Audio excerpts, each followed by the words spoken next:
सूक्ष्मदर्शकाखाली जर आपण तंतुकणिका बघितलं तर ते दुहेरी आवरण असतं आणि तंतुकणिकेचं बाह्य आवरण जे असतं ते सच्छिद्र असतं, तर आतलं आवरण जे असतं ते घड्यांनी बनलेलं असतं. बरोबरच्या घड्या कशा असतो, पदराच्या घड्या कशा असतात ह्या, तशा पद्धतीच्या घड्यांनी हे बनलेलं असतं. तंतुकणेच्या आतल्या पोकळीत असलेल्या जेली सदृश्य द्रव्यामध्ये रायबोसोम्स असतात, फॉस्फेट कण असतात आणि डिऑक्सिरायबोस न्यूक्लिक आम्ल पण असतं. आणि याचे रेणू असलेले म्हणजे डीएनए, की तंतुकणिकाच्या आतली जी पोकळी असते त्या पोकळीमध्ये असलेल्या जेली सदृश्य जे द्रव्य असतं त्या द्रव्यामध्ये रायबोसोम्स असतात, त्याच्यानंतर फॉस्फेट कण असतात आणि डिऑक्सिरायबोस न्यूक्लिक आम्ल म्हणजे त्याला डीएनए आपण म्हणत असतो, हे रेणू असल्याने त्या प्रथिनाचं संश्लेषण करू शकतात. आणि तंतुकणिका ज्या असतात त्या पेशीतल्या कर्बोदक आणि मेदाचं विकरांच्या साहाय्याने ऑक्सिडीकरण करतं. आणि ह्या प्रक्रियेत मुक्त झालेली जी ऊर्जा असते ती ऊर्जा एटीपी म्हणजे ॲडेनोसाइन ट्रायफॉस्फेट याच्या स्वरूपात साठवली जाते.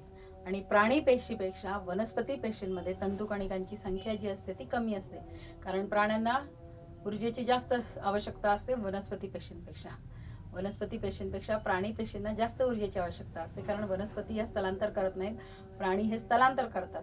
प्राण्यांची कार्य करण्याची क्षमता ही जास्त असते आणि त्याच्यामुळे त्यांना ऊर्जेची आवश्यकता असते. मग एटीपी जे असतं ते एटीपी हे ऊर्जा समृद्ध संयुग तयार करण्याचं महत्वाचं काम जे असतं ते कोण करत असतं, तंतुकणिका करत असतात.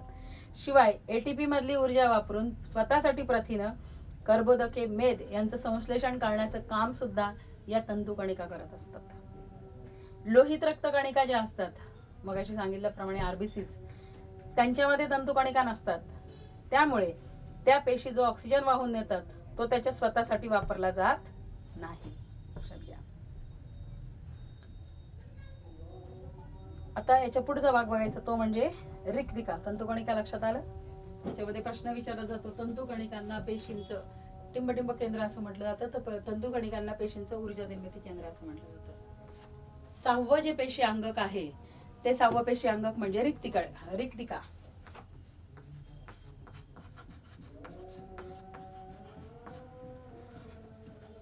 रिक्तिका पेशीतल्या घटक द्रव्याची जी साठवण असते ती साठवण करणारं पेशी अंगक म्हणजे त्याला आपण रिक्तिका असं म्हटलं जातो. भरण्याचं काम करत असतात, साठवण्याचं काम करत असतात रिक्तिका. आणि रिक्तिकांना ठराविक आकार नसतो, जेवढं भरलं, जसं फुग्यामध्ये हवा भरली तशा पद्धतीने तो आकार प्राप्त करत असतो. आणि गरजेनुसार रिक्तिकेची रचना बदलत असते. रिक्तिकेचं पटल जे असतं ते एक पदरीच असतं.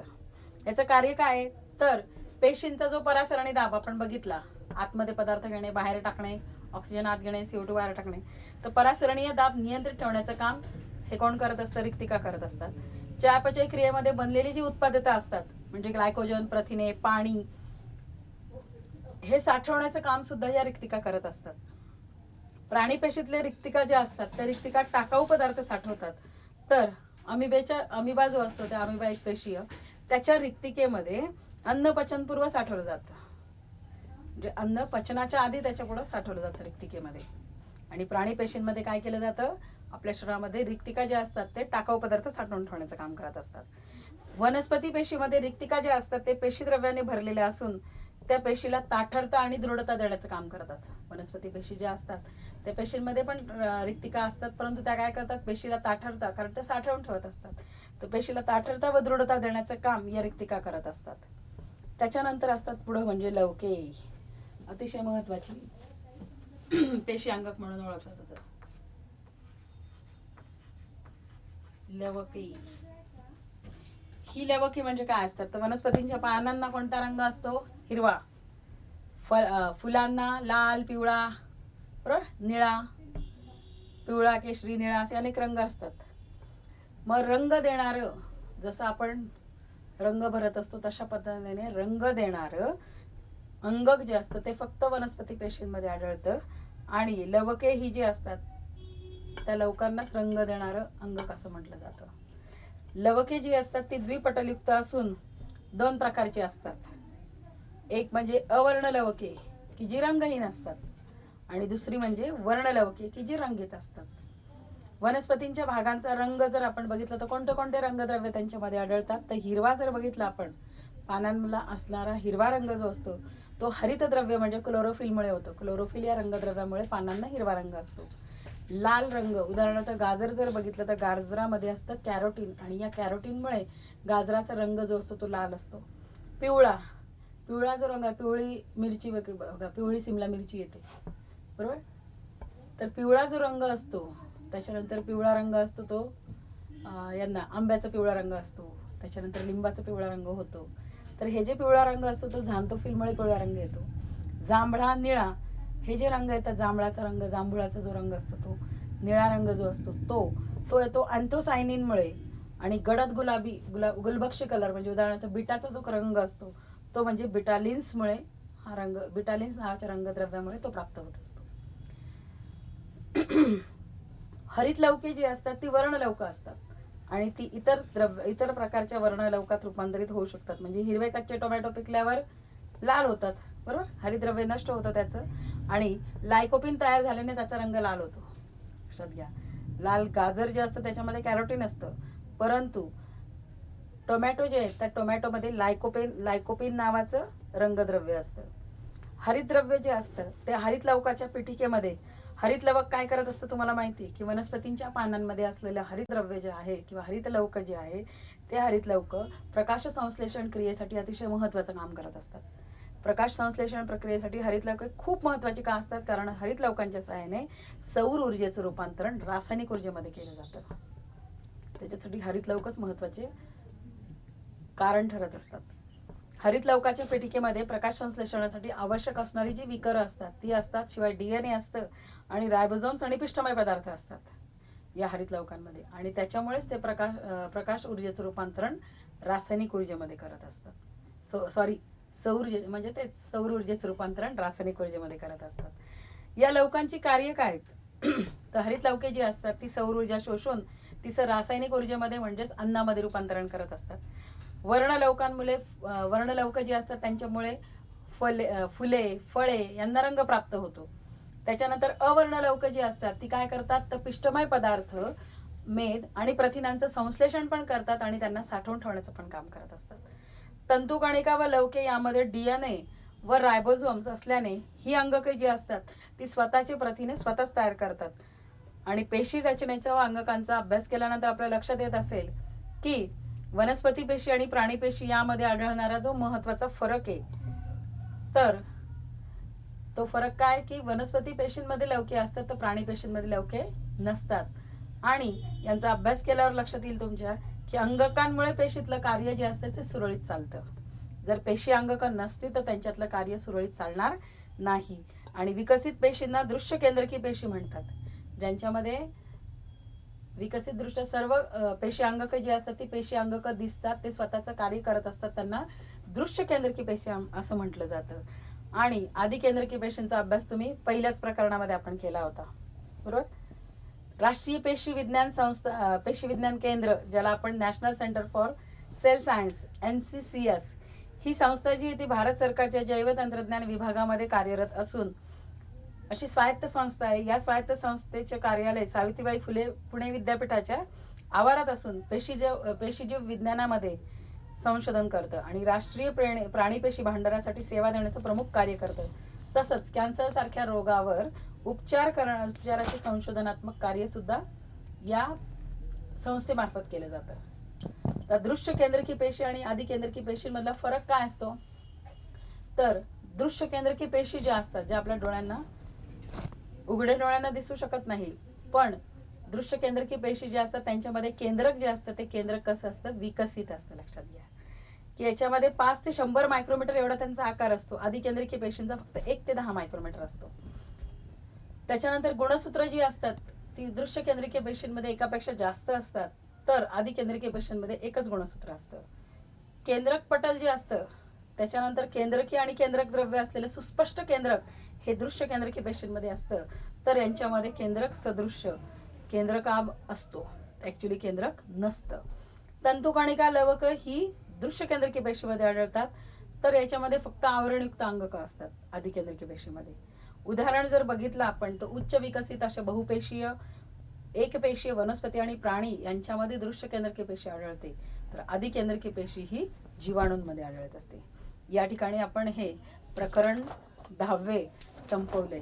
लक्षात आलंय तुमच्या की वनस्पती पेशी आणि प्राणी पेशी यांच्यामधलं जे म्हणजे सजीवांमधलं संरचनात्मक आणि रचनात्मक आणि कार्यात्मक, संरचनात्मक म्हणण्यापेक्षा रचनात्मक आणि कार्यात्मक एकक म्हणून पेशी ओळखलं जातं. आणि विविध अवयवांमध्ये विविध प्रकारच्या पेशी आढळतात. पेशींचे आपण सुरुवातीला काय बघितले तर पेशींचे भाग बघितले. 3 प्रकारचे भाग आपण पेशींचे बघितलं. पहिला भाग म्हणजे पेशी भित्तिका असते, दुसरं म्हणजे प्रद्रव्य पटल आणि तिसरा जो भाग बघितला तो म्हणजे आपण पेशींमध्ये असणारं पेशीद्रव्य. हे 3 भाग बघितले आणि पेशीद्रव्यामध्ये असलेली जी विविध प्रकारची पेशी अंगकं जी आहेत त्या 7 पेशी अंगकांचा आपण अभ्यास केलाय. केंद्रक कशा पद्धतीने असते, केंद्रकाचं कार्य काय असतं, त्याच्यानंतर आंतरद्रव्य जलिका, गोल्गी काय, लयकारिका, तंतुकणिका, रिक्तिका आणि लवके या सगळ्यांचा अभ्यास आपण या प्रकरणामध्ये केला आहे. अतिशय महत्वाचं प्रकरण होतं. याच्यामध्ये बघा तुम्हाला स्वाध्याय जर बघितला तुम्ही तर स्वाध्यायामध्ये अतिशय महत्वाचे प्रश्न आहेत आणि प्रश्नांची जर भाषा बघितली तर इतकी सोपी आहे. मला ओळखा म्हटले. आता एटीपी तयार करण्याचा कारखाना कोणता आहे, आत्ताच तुम्हाला सांगितलंय की ज्याच्यामध्ये एटीपी तयार होतं असं जे पेशी अंगक आहे ते कोणतं आहे. एक पदरी आहे पण पेशीचा परासरणीय दाब नियंत्रण ठेवतो असं कोण असतं, बरोबर, आत्ताच तुम्हाला शिकवलेलं आहे. पेशीला आधार देतं पण मी पेशी भित्तिका नाही, माझं शरीर तर जाळीसारखं आहे. लक्षात घ्या, पेशी भित्तिका नाहीये पण पेशीला आधार देण्याचं काम मी करत असते, तर असं कोण. मला ओळखा म्हणून विचारलंय. पेशींचा जणू रसायन कारखाना आहे म्हणजे रासायनिक ऊर्जेमध्ये रूपांतरण करतं. लक्षात घ्या, सौर ऊर्जेचं रूपांतरण रासायनिक ऊर्जेमध्ये करतं म्हणजे रसायन कारखाना म्हणून ओळखला जातो. त्याच्यानंतर माझ्यामुळे तर आहेत पाने हिरवी, असं कोण आहे की ज्याच्यामुळे पानांचा रंग जो आहे तो हिरवा होतो, असं कोण आहे. खूप सुंदर असा प्रश्न त्यांनी दिलाय, मला ओळखा म्हणून. त्याच्यानंतर पुढचा प्रश्न त्यांनी दिला स्वाध्यायामध्ये, तर काय झाले असते. लोहित रक्तकणिकांमध्ये तंतुकणिका जर असत्या तर काय झालं असतं. तंतुकणिकांचं महत्वाचं कार्य काय ते मी तुम्हाला शिकवलं. आणि लोहित रक्तकणिकांमध्ये त्या नसतात म्हणूनच काय होतं, ऑक्सिजन जो आहे तो ऑक्सिजन जास्त प्रमाणात मिळत असतो, बरोबर. त्याच्यानंतर तंतुकणिका आणि लवके यामध्ये फरक नसता तर काय झालं असतं. गुणसूत्रांवर जर जनुकच नसती तर अनुवंशिकीय माहिती पुढे पाठवली गेली असती का, एका पिढीतून दुसऱ्या पिढीमध्ये गेली असती का, नसती गेली. पारपटल जर निवडक्षमच नसतं तर आओ जाओ घर तुम्हारा, कोणी यायचं आतमध्ये शिरायचं पेशीच्या, कोणी यायचं पेशीच्या बाहेर जायचं. आपण आपल्या पेशीवर नियंत्रण करू शकलो असतो का, पेशीला वाचवू शकलो असतं का, आपलं संपूर्ण शरीर व्यवस्थितरित्या राहू शकलं असतं का, नसतं राहिलं. वनस्पती पेशींमध्ये अँथोसायनिन नसतं तर अँथोसायनिनचं कार्य माहिती तुम्हाला. वनस्पती पेशींमध्ये अँथोसायनिन जे असतं त्याच्यामुळे वनस्पतींना जांभळा, निळा हे जे रंग आहेत ते रंग मिळतात, मग ते मिळालेच नसते. आमच्यामध्ये वेगळं कोण, कारण द्या. आतापर्यंत आम्ही काय म्हणायचो, गटात न बसणारा शब्द ओळखा, परंतु तसं नाहीये. त्याची भाषा इतकी सुंदर केलेली आहे की आमच्यामध्ये आहे कोण किंवा आमच्यामध्ये वेगळा कोण आणि तो वेगळा काय याचं कारण सुद्धा तुम्हीच द्यायचंय. केंद्रकी, तंतुकणिका, लवके, आंतरद्रव्य जलिका यांची वेगळी ओळख आहे प्रत्येकाची. आणि हे कोण कोण सारखे आहेत, की कोणाचं कार्य सारखं आहे, की कोण वेगळं आहे त्यांच्यापेक्षा, त्याचं कारण पण तुम्ही द्यायचं. DNA, रायबोझोम्स आणि हरितलवक या तिघांमध्ये काही साम्य आहे का, तिघांमध्ये काही भेद आहे का, कोण वेगळं आहे आणि का वेगळं आहे त्याचं कारण पण द्यायचंय. कार्य लिहा, हा तर नेहमी प्रश्न आहे. त्याच्यानंतर आहे पुढचा प्रश्न, तो म्हणजे माझा रंग कोणामुळे. लाल टोमॅटो, कोणामुळे लाल रंग येतोय. त्याच्यानंतर हिरवे पान, हिरवं पान कोणामुळे होऊ शकतं. गाजर जे असतं त्या गाजर लाल रंगाचं, गाजराचा रंग जो आहे तो कशामुळे झालाय, गाजरी रंग. त्याच्यानंतर जांभळाचा रंग कोणामुळे.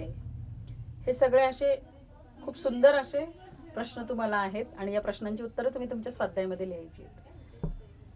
पहिला प्रश्न मला ओळखा, दुसरा तर काय झाले असते, तिसरा आमच्यामध्ये वेगळा कोण त्याचं कारण लिहायचं, चौथा म्हणजे प्रत्येकाचं कार्य तर लिहिणारच आहात तुम्ही, आणि पाचवा म्हणजे माझा रंग कोणामुळे. खूप सुंदर. आणि त्याच्यानंतर एक उपक्रम दिलेला आहे बघा या ठिकाणी यांनी, की वेगवेगळ्या पर्यावरण स्नेही वस्तूंचा वापर करून पेशीचं मॉडेल तयार करायचं. तुम्हाला एक मॉडेल सांगते. पेशींचं मॉडेल तयार करताना 3 डायमेन्शनलमध्ये तुम्ही वनस्पती पेशी आणि प्राणी पेशी तयार करू शकतात. कशा पद्धतीने, तर प्रत्येक पेशी अंगक जे आहे पेशींमधलं ते पेशी अंगक तयार करायचं, कागदापासून ते तयार करायचं आणि कागदापासून तयार करताना ते घडी जसं तुम्हाला सांगितलं की घड्या ज्या असतात, वळ्या ज्या असतात, तशा पद्धतीने तर कागदाची घडी घालून प्रत्येक अंगक तयार करायचं आणि ते अंगक तयार केल्यानंतर ते त्याला फक्त स्टिक करायचं. आलं लक्षात तुमच्या? ते स्टिक करायचं किंवा त्याला पिन लावू शकतो किंवा त्याला सेलो टेप लावू शकतो किंवा टू-वे टेप असतो. तर टू-वे टेपने प्रत्येक अंगक जर समजायचं असेल तर ते प्रत्येक अंगक तुम्हाला समजवता येतं पेशीमधलं. अशा पद्धतीने पेशीचं मॉडेल तुम्ही तयार करू शकता. तुमच्या विज्ञान प्रदर्शनामध्ये ते अतिशय चांगल्या पद्धतीचं मॉडेल होईल, कारण प्रत्येक पेशी अंगक जे आहे किंवा तुम्ही त्याच्यावर आधारित गेम घेऊ शकतात की प्रत्येक पेशी अंगक जे आहे ते पेशी अंगक बाजूला ठेवायचे आणि तुम्ही काय करायचं की समजा एक मॉडेल म्हणजे एक पेशीचा आकार काढलाय समोर आणि त्या पेशी अंगकामध्ये ते पेशीचे अंगक बसवायची व्यवस्थितरित्या.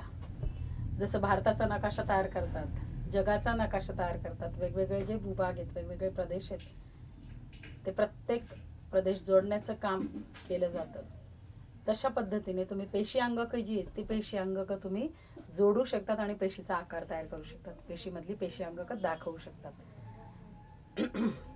किंवा ह्याच्यावर छोटीशी अशी नाट्यछटा पण बनवू शकतात तुम्ही. आत्ता जसं यांनी म्हटलं की मला ओळखा, मी तर आहे की माझ्यामध्ये मी ATP साठवून ठेवत असतो, माझ्यामुळेच तुम्हाला ऊर्जा मिळते, असं तुम्ही म्हणू शकतात. ओळख पाहू मी कोण.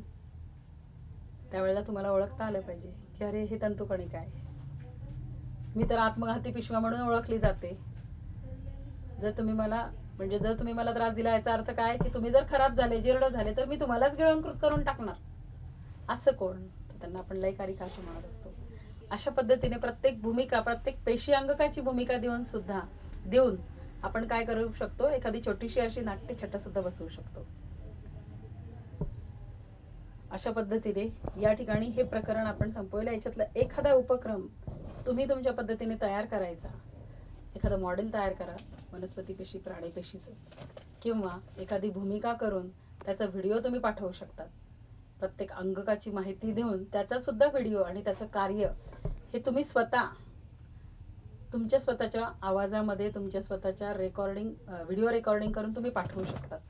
खूप सुंदर प्रकरण आहे. तुम्ही जर इंटरेस्टिंगने याचा अभ्यास केला आणि हे आपल्या आयुष्यातलं आहे, कारण मानवाची रचना जी आहे त्या मानवाच्या रचनेमध्ये पेशी सगळ्यात महत्त्वाचं काम करतात. एका पेशीपासून एवढं बहुपेशीय सजीव निर्माण झालेले आहेत. मग त्या पेशीचा अभ्यास करणं हे आपलं कर्तव्यच आहे की आपल्या पेशीमध्ये काय काय असतं. आता आपण थोडंसं उजळणी घेऊया, म्हणजे सराव थोडासा. आपण सराव म्हणतो ना, तशा पद्धतीने आपण पहिलं जे प्रकरण बघितलं होतं ते तुमच्या लक्षात येत असेल. सजीव सृष्टी आणि सूक्ष्मजीवांचं वर्गीकरण आपण बघितलं होतं. याच्यामध्ये जैवविविधतेची आवश्यकता काय आहे याच्यापासून तर दृश्य केंद्रकीय, आदिकेंद्रकीय पेशींचा अभ्यास केला होता. आणि शेवटी सुद्धा आपण आता या प्रकरणामध्ये दृश्य केंद्रकीय आणि आदिकेंद्रकीय पेशींमधला फरक बघितला. याच्यामध्ये आपण प्रोटेस्टा सृष्टी, सगळ्या सृष्टीचा अभ्यास केला होता. मोनेरा, प्रोटिस्टा, कवक आणि सूक्ष्मजीवांचं वर्गीकरण कशा पद्धतीने केलं जातं याचा सुद्धा अभ्यास केला होता आपण. जीवाणू, विषाणू, बरोबर, यांचा अभ्यास कशा पद्धतीने केला जातो, कवकांचा अभ्यास, आदिजीव, शैवाल, बरोबर, यांचा अभ्यास आपण या प्रकरणामध्ये केला होता. दुसरं जे प्रकरण होतं आरोग्य आणि रोग, यामध्ये तर आपण रोग म्हणजे काय, आरोग्य म्हणजे काय, रोगांचे प्रकार कोणते कोणते, त्याच्यामध्ये संसर्गजन्य किंवा संक्रामक रोग कोणते कोणते, असंक्रामक रोग कोणते कोणते, यांचा अभ्यास सुद्धा आपण या प्रकरणामध्ये केला होता. वेगवेगळ्या प्रकारचे रोग आपण बघितले होते. आणि सद्यस्थितीमधले महत्त्वाचे रोग कोणते कोणते, याच्यामध्ये आपण कोरोनाचा सुद्धा अभ्यास केला होता. फक्त त्याच्यावर औषध आपण शोधू शकलो नाही, पण कोरोनाची सुद्धा माहिती आपण बघितली होती. स्वाईन फ्लू, एड्स, त्याच्यानंतर प्राण्यांमार्फत होणारे रोग कोणते कोणते, असंपर्कजन्य कोणते कोणते रोग आहे, कॅन्सर यासारख्या रोगाची माहिती आपण मिळवली होती. त्याच्यानंतर डायबिटीस, जो संपूर्ण जगाला त्रासदायक आहे, असं आहे, हृदयविकार, बरोबर. आणि हेच न बघता आपण औषधांचा गैरवापर कशा पद्धतीने केला जातो, जनुकीय औषधं म्हणजे काय, ती कशा पद्धतीने वापरली गेली पाहिजे, जेनेरिक औषधं, जनुकीय नाही, माफ करा, जेनेरिक औषधं कशा पद्धतीची असतात, त्यांचे स्टॉल कुठं असतात, जेनेरिक औषधं ही किमतीने स्वस्त का असतात, याचे पण आपण कारणं बघितले होते. आणि जीवनशैली जर तुमची व्यवस्थित नसेल तर आजार कशा पद्धतीने होते याचा अभ्यास आपण यामध्ये केला होता. त्यानंतर तिसरं प्रकरण बघितलं होतं आपण बल आणि दाब. यामध्ये असंपर्क बल, संपर्क बल, बलाचे विविध प्रकार, संतुलित बल, असंतुलित बल याचा अभ्यास आपण केला होता. त्याच्यानंतर जडत्वाचा अभ्यास करून दाब ही संकल्पना पण आपण समजून घेतली होती. दाबाचं एकक काय, स्थायींवरील दाब, द्रवावरील दाब, वायूंवरील दाब, वातावरणीय दाब याचा अभ्यास आपण केला होता. त्यानंतर प्लावक बलाची आपण माहिती बघितली होती आणि प्लावक बलाचं कार्य काय आहे त्याच्यावर आधारित आपण लोखंडी जहाजाचं उदाहरण बघितलं होतं. त्याच्यानंतर आर्किमिडीजचं जे तत्व आहे त्या तत्वाचा अभ्यास केला होता आणि त्याच्यावर आधारित उदाहरणांचा सुद्धा अभ्यास केला होता आपण. त्यानंतरचं पुढचं प्रकरण बघितलं होतं आपण धारा विद्युत आणि चुंबकत्व, प्रकरण क्रमांक 4. यामध्ये धारा विद्युत आपण आतापर्यंत स्थितिक विद्युत बघितलं होतं. त्याच्यानंतर धारा विद्युत किंवा विद्युत धारा जी म्हणतो आपण, हेच प्रकरण तुम्हाला कितवीला आहे, 10वीला आहे. धारा विद्युत आणि चुंबकत्व वेगवेगळे प्रकरण आहेत दोन. तर धारा विद्युत मध्ये आपण विद्युत स्थितिक विभव म्हणजे इलेक्ट्रोस्टॅटिक पोटेन्शियल, विभवांतर पोटेन्शियल डिफरन्स म्हणजे काय याचा अभ्यास केला होता. विद्युत घट कशा पद्धतीने काम करतात त्याच्यामध्ये आपण वेगवेगळ्या प्रकारच्या घटांचा अभ्यास केला होता. कोरड्या विद्युत घटाचा, लेड आम्ल विद्युत घटाचा, कॅडमियम घट, निकेल कॅडमियम घटाचा अभ्यास केला होता. विद्युत परिपथ कसा तयार होतो, घटांची जोडणी कशा पद्धतीने तयार केली जाते. त्याच्यानंतर या धारा विद्युतमुळे चुंबकाचे परिणाम काय होतात धारा विद्युतवर, तर हे चुंबकीय परिणाम बघितले होते आपण. त्याच्यानंतर मग त्याच्यावर आधारित आपण विद्युत घंटा जी आहे त्या विद्युत घंटेची रचना, तिचं कार्य आपण बघितलं होतं. त्याच्यानंतर आपण अणूंचा अभ्यास केला होता. अणूचं अंतरंग, अणूमध्ये कोणकोणते मूलभूत कण असतात, त्या मूलभूत कणांचं कार्य काय असतं आणि या मूलभूत कणांचा अभ्यास करता करता आपण डाल्टनचा अणु सिद्धांत बघितलेला, जे थॉम्सनचा बघितलेला, रुदरफोर्डचं मॉडेल बघितलेलं. त्याच्यानंतर नील्स बोरची प्रतिकृती पण बघितलेली आपण.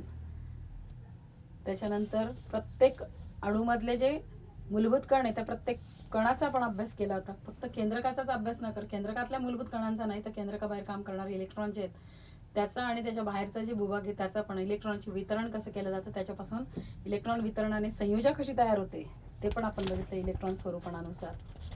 त्याच्यानंतर विविध प्रकारच्या ज्या कक्षा आहेत त्यांचं कार्य बघितलं. मूलद्रव्यांची निर्मिती, संयुगांची निर्मिती कशा पद्धतीने होते त्याचा सुद्धा आपण अभ्यास या प्रकरणामध्ये केला होता. त्यानंतर मग या संयुगांची निर्मिती झाल्यानंतर समस्थानिके कशा पद्धतीने निर्माण होतात त्याच्यामध्ये आपण समस्थानिकांमध्ये आपण बघितलं होतं की अणुअंक आणि अणुवस्तुमानांक यांच्या संकल्पना आपण पाहिल्या होत्या आणि समस्थानिकांचे फक्त आपण उदाहरणं न बघता त्या समस्थानिकांचे उपयोग कुठे कुठे केले जातात. त्यानंतर आपण अणुभट्टीची जी रचना असते ती बघितली. अणुभट्टीचं कार्य काय असतं ते पण आपण बघितलं होतं. त्यांच्यामध्ये कोणकोणत्या अणुभट्टी जे आहे ते अणूचं उत्पादन, अणुबॉम्ब निर्मितीसाठी किंवा शृंखला अभिक्रिया कशाने नियंत्रित केल्या जातात, शृंखला अभिक्रिया कशी तयार होते हे सुद्धा आपण बघितलेलं आहे. त्याच्यानंतरचं पुढचं प्रकरण बघितलं आपण द्रव्याचं संघटन. तर द्रव्याच्या संघटनामध्ये स्थायू, द्रव आणि वायू यांचं संघटन कशा पद्धतीने होतं, स्थायूरूप पदार्थांमध्ये कोणते गुणधर्म असतात, द्रवांमध्ये कोणते असतात, वायूंमध्ये कोणते असतात आणि प्रत्येक मूलद्रव्य आणि संयुग कशा पद्धतीने बनलं जातं याचा सुद्धा आपण अभ्यास केला होता. पाणी एक संयुग म्हणून ओळखलं जातं तर दूध सुद्धा एक मिश्रण आहे. पाणी हे संयुग आहे तर दूध मिश्रण का आहे, ते कलिल द्रावण म्हणून का ओळखलं जातं याचा आपण अभ्यास केला होता. मूलद्रव्यांचे विविध प्रकार आपण बघितले होते, संयुगांचे प्रकार बघितले होते, द्रावणांचे प्रकार बघितले होते, मिश्रणाचे प्रकार बघितले होते. या सगळ्यांचा अभ्यास आपण या प्रकरणामध्ये केला होता. आणि त्याच्यानंतर आपण कशा पद्धतीने जर आपल्याला संयोज्या दिली असेल तर संयोजेवरून आपण रेणुसूत्र तयार करणार, रेणुसूत्र दिले असेल तर त्याची संयोजा काढणार, याचा अभ्यास या प्रकरणात केला होता. त्याच्यानंतरचं पुढचं प्रकरण आपण धातू अधातू जे मूलद्रव्यांचे प्रकार आहेत, धातू आणि अधातू ते बघितलेले. त्याच्यामध्ये धातूंचे भौतिक गुणधर्म, धातूंचे रासायनिक गुणधर्म, अधातूंचे भौतिक गुणधर्म, अधातूंचे रासायनिक गुणधर्म, त्यांच्यामध्ये धातूंच्या अभिक्रिया आणि अधातूंच्या अभिक्रिया बघितल्या होत्या. त्याच्यानंतर राजधातू जे आहेत त्या राजधातूंचे उपयोग कशासाठी केला जातो, सोन्याची शुद्धता कशी असते हे आपण बघितलं होतं. महत्त्वाचा पॉईंट होता तो आपल्यासाठी की 24 कॅरेट म्हणजे किती टक्केवारी, 14 कॅरेट म्हणजे किती, 10 कॅरेट म्हणजे किती, सगळ्यात शुद्ध अशुद्ध सोनं कसं असतं त्याचा अभ्यास केला होता आपण. त्याच्यानंतर आपण पुढचं प्रकरण बघितलं होतं प्रदूषण. हे सगळे पर्यावरणावर आधारित 3 प्रकरण आपण 2 प्रकरणं बघितले होते. एक म्हणजे प्रदूषण, दुसरं म्हणजे आपत्ती व्यवस्थापन. प्रदूषणामध्ये आपण हवेचं प्रदूषण बघितलं.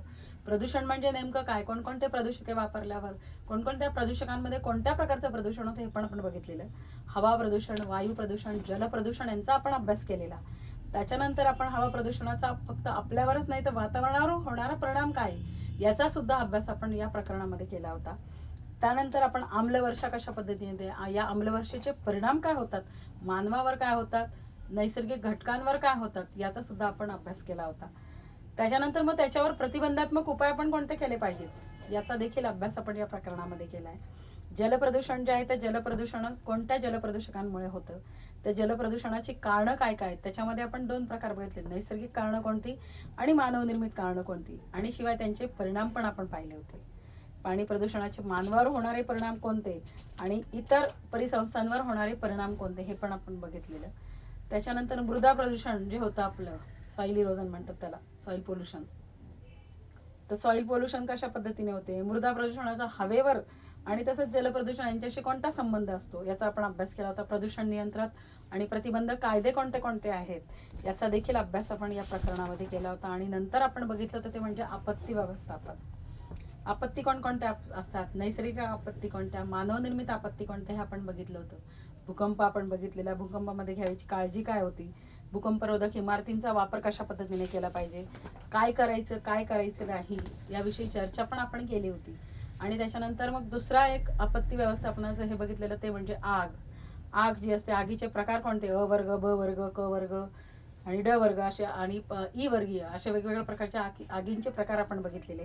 त्यांची काळजी आणि सुरक्षात्मक उपाय कोणते कोणते करायचे, प्रथमोपचार कोणता करायचा याविषयी आपण बघितले. त्याच्यानंतर पुढचं आपत्ती बघितली ती दरड कोसळण्यामुळे काय होतं, त्याची कारणं कोणते कोणती असतात, त्याचे परिणाम कोणते कोणते असतात याचा अभ्यास आपण केला होता. त्यानंतर आपत्ती निवारण जे आहे त्या निवारणाचा नियोजन आराखडा कशा पद्धतीने असावा, जर आपल्यावर आपत्ती येऊच नाही याचं जर आपण नियोजन आधी केलं असेल, तो आराखडा जर आपल्याकडे तयार असेल तर आपण कोणत्याही प्रकारच्या आपत्तीला आळा बसवू शकतो. म्हणजे प्रतिबंधात्मक उपाय कोणते कोणते करायत याविषयी पण आपण चर्चा केली होती. आणि त्याच्यानंतर शाळेमध्ये सुद्धा आपत्ती निवारणासाठी तुम्ही काय काय करू शकतात याची माहिती आपण घेतली होती. आणि मग शेवटी आपण बघितलं होतं पेशी आणि पेशींचं अंगक. या पेशी अंगकामध्ये कोणकोणते 2 प्रकारच्या पेशींचा आपण अभ्यास केला, वनस्पती पेशी, प्राणी पेशी यांचा अभ्यास तुम्ही आता 7वीला पण केलेला आहे. तर 2 प्रकारच्या या पेशींमध्ये कोणकोणती पेशी अंगक असतात, पेशींचे घटक कोणते कोणते असतात, पेशींचे भाग कोणते कोणते असतात याविषयी आपण माहिती या प्रकरणांमध्ये बघितलेली आहे. तर या सर्व प्रकरणांचा अभ्यास तुम्ही अतिशय चांगल्या पद्धतीने करायचा आहे. प्रत्येकाचे स्वाध्याय जे आहेत त्या स्वाध्यायामधले प्रश्न तुम्ही लिहून काढायचे आणि आपापल्या शिक्षकांना ते दाखवायचे.